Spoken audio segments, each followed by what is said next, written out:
Good morning from the beautiful Bear Lake, Utah. So we are here for our first time this year, and Jet wants to show you what he has. Hello. What is that? Walkie-talkie. Are we working hard on how to use those? Hello. Hello. You gotta let go of the button, remember? Yeah. Oh yeah. Hello. No, you. Push it. Hello. Now Paige, you let go. And then Jet pushes it when he talks. Hello. Hi. We're working hard at that. Working really hard at that. Hello? Sissy is over here in the back of the truck. We're gonna go for a little walk. What? My parents are here camping with us. So we are actually staying at a campground right now. Matt's gonna go walk down to our property. They're doing a bunch of work there. So I will show you guys that. I'm gonna go on a walk down there to get some water. The well water that we have on our property is so yummy, so much better than city water. So I'm gonna walk down there and fill my water bottle. Yeah, can you say hi? Hi guys. Hi guys. Sissy, did you pick a flower? That's nice. Does it smell nice? Oh, it's so pretty. Okay, should we go on our walk to the cabin? So you guys, we are on our way to our property down here. This is so cool. This was always a dirt road. This is the first time I've seen this, but my dad built this road going into the property.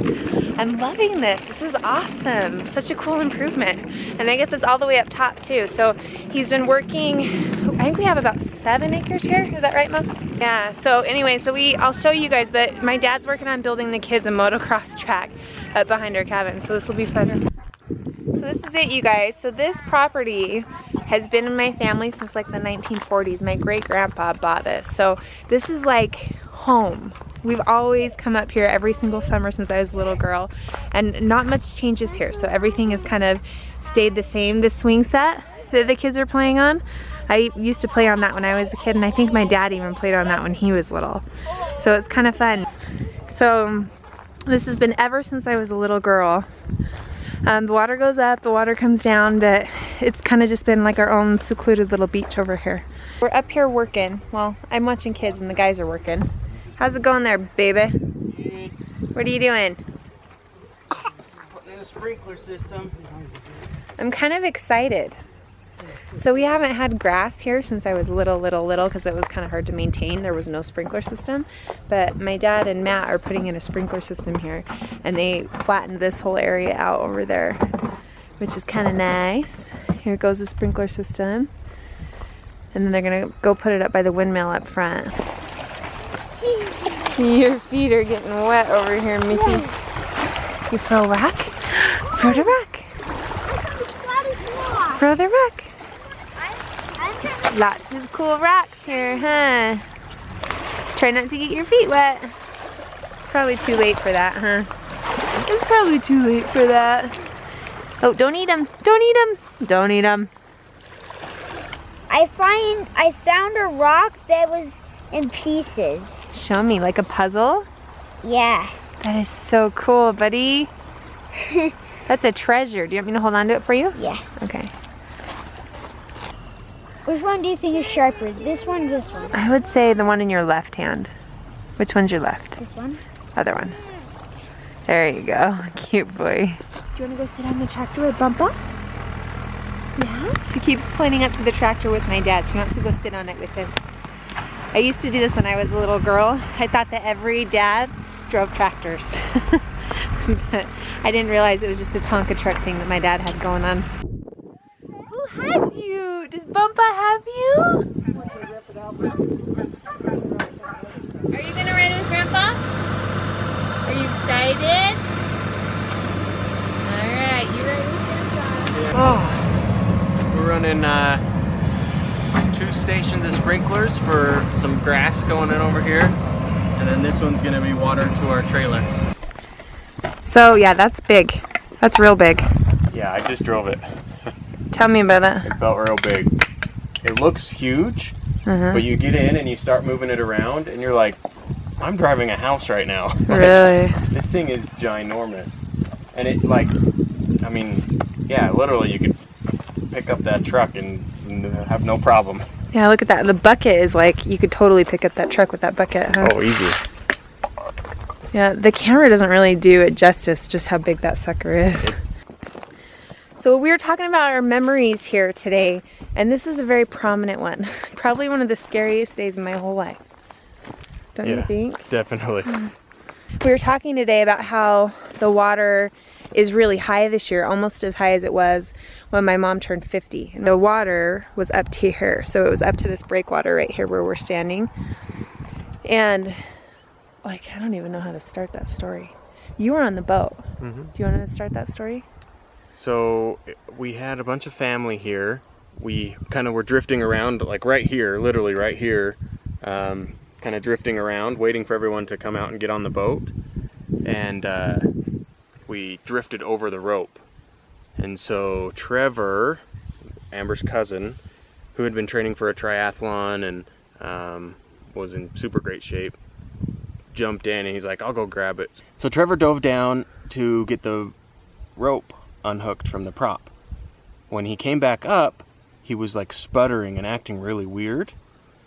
And someone noticed, and so they yelled and they reached down and they grabbed him, and he was like unresponsive. That's where I started hearing what was going on. So I was sitting on the beach right over there where our truck is. I was sitting over there with all the girls and the babies, and all of a sudden we just heard, call 911, call 911. And so we come running out, and they're over here, and my cousin Trevor looked like he was having a seizure on the back of my dad's boat. He was kind of like, do you remember that? He was just like kind of acting all tight, like he was having a seizure. And I was standing right here on this breakwater, and I was yelling instructions to have them do, you know, such and such a thing. And at the time, I was the only one with any kind of a medical background, and everyone else was kind of on the boat. And I just remember it was chaos. Do you remember that? Like everyone was screaming, and so I felt like no one was hearing me. And so somehow, Next thing I know, she apparated.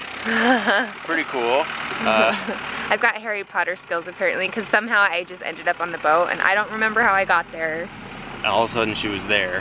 And I don't even remember being wet from being in the water. Like I was just all of a sudden there.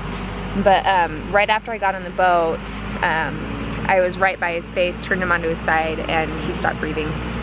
And I just remember like all of my nursing stuff, all of my training, all of my CPR stuff. It was just so weird because all of a sudden it was just right there. And I just felt so clear in my mind, just kind of the steps of everything, the order of everything, how exactly it was gonna go. And so I started doing rescue breaths on him. And my brother kept saying, do you want me to go? Do you want me to go? And I had forgotten at the time that he had actually randomly thought that maybe he would want to go into the medical field. So I set him up with my CPR teacher who does CPR classes for professionals. And so he had taken a professional CPR class 2 or 3 months before, wasn't it? Yeah, he had just gotten certified. He had just gotten certified. And so my brother and I lost Trevor's heartbeat, and then Tyler started on compressions, my brother.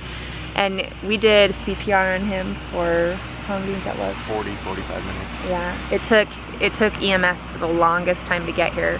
And so we were out on the boat, on the back of my dad's boat doing CPR, and everyone was just crying and screaming, and it was horrible.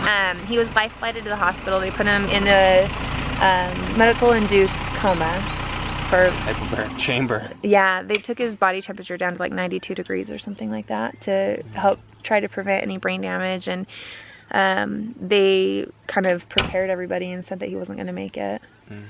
I guess the chances of making it after you code in the field like that are like less than 5% or something, they told us. But anyway, it was a crazy story, but he is doing well now. He's actually a doctor now. He just graduated like yesterday. Yeah. So. He graduated really, really recently. So he's a doctor now and doing well. And his wife at the time was pregnant with their first baby, and now they have 3 kids. So angels were there that day for sure. But every time we come up here and are out here, I think about that. Yeah, for sure. Yeah, it was definitely a life-changing moment. Definitely. For a while I thought I killed my cousin while he was in a coma. I'm like, it's all my fault, it's all my fault. But Yeah. Now we kid that they're kissing cousins. Yeah. Yeah, we're kissing cousins now. Love you, Trevor. You guys, I have to show you what we're looking at right now, by the way. Look how pretty this is. Isn't this gorgeous? It's so peaceful out here. So, comment of the day, I loved the decorating tips. I think I like the idea of with the pictures on top. So I think we're gonna go for that one. He has no idea what I'm talking about, but I think I'm gonna go for that one. But as far as question of the day goes, have you guys ever had any life-changing or traumatic or crazy experiences like that? Yeah, and what were you thinking when that kind of stuff happened? So, all right, well, we are here at a beautiful place. We hope you guys are having a great day too. We'll talk to you later.